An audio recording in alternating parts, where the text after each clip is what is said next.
I remember quite a number of years ago,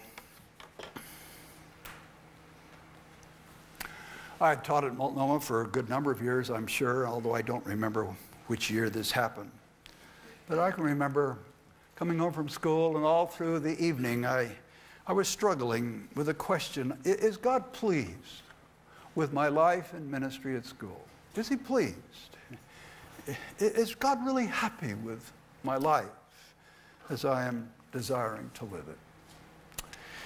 And that night I went out for a long walk. As I walked along, I struggled and I talked to God. God, I wish I knew where you were pleased with me. Have you ever wondered that? I wish I knew whether you were pleased with me. Maybe you made a choice and you wonder, Lord, are you pleased with that choice? I ask for your wisdom, but I don't know whether you're pleased. And as I walked along, I struggled with it. It was just sort of a heavy weight on my heart.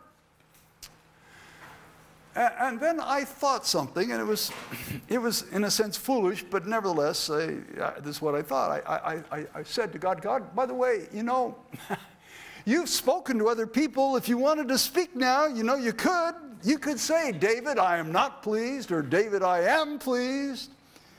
And I know, God, you spoke to other people in the Bible.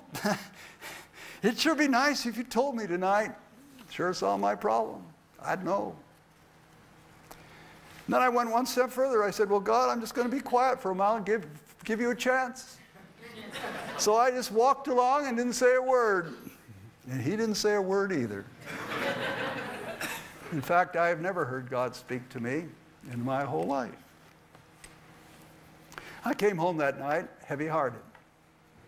I came home with the questions as deep as ever.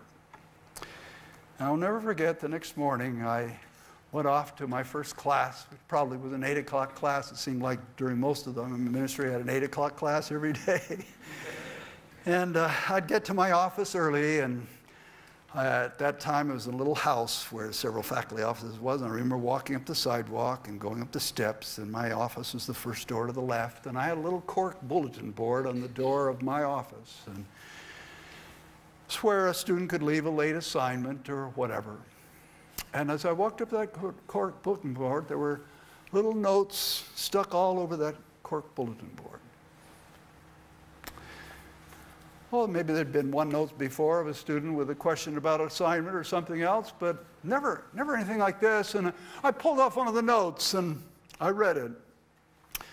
And it said, Dear Prof, I don't remember the exact words, but Dear Prof, God did something in my life yesterday while you were teaching class, and I just wanted you to know yesterday's class changed my life.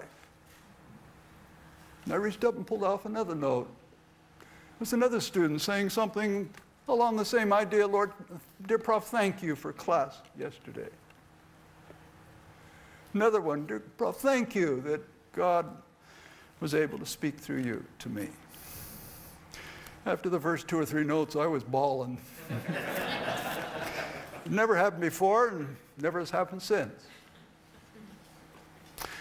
I'm convinced that there's no conspiracy. It wasn't as though a bunch of students got together and say, hey, Prof Needhamm is discouraged and he wonders whether God is pleased with him. We've got to do something about this. No, I don't think they knew anything about it at all. But God did. And God worked in the lives of each of those individual students. And they became the loving, personal voice of God to me. I'll never forget that day as long as I live. Men and women, the personalness of God is often expressed through people such as you. And when you come up, perhaps you've been praying for somebody and they've shared a need with you, and you come up to that person and you give them a big hug and you say, hey, I've been praying for you. I just want you to know that God's going to meet your need. Perhaps you didn't realize it, but that was the very voice of God through you. You became the extension of his personalness to that person. We become the hands and the mouth and the eyes and the heart and the visible expression of emotion to God's dear children. I must appreciate the personalness of God, that he personally reaches out to me that way.